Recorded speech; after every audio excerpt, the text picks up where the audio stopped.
What is edema? Swollen legs are called edema. And, if you look this up, it'll say that it's a liver problem, a kidney problem, a heart problem, or maybe you're consuming too much sodium. But that's not always the case. There's something else way more common. If you just apply what I'm going to show you, you will fix this very fast. Swelling often begins when tiny sodium-potassium pumps in your cells stop working properly. When these pumps fail, fluid leaks out of blood vessels and builds up in tissues, causing visible swelling. The root cause is often high blood sugar. Sugar binds to blood proteins in a process called glycation, damaging circulation and arteries, trapping sodium and depleting potassium.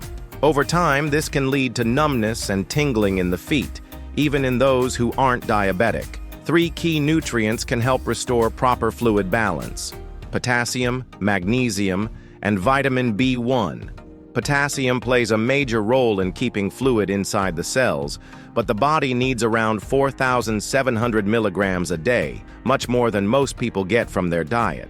Foods like avocados, leafy greens, and berries are excellent sources. Magnesium is essential for energy production and nerve health and can be found in seeds and vegetables. Now, the main reason why these cellular pumps fail is a deficiency of vitamin B1. This vitamin is essential for turning sugar into energy, and a diet high in refined carbs quickly depletes it. Without enough B1, sugar builds up, damages nerves, and causes swelling and circulation problems.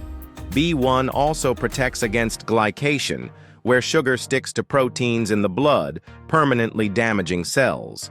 So to reduce swelling, boost magnesium, potassium, and B1 intake while cutting out refined carbs and sugar. Otherwise, the swelling will return. If you find this helpful, like and subscribe for more content.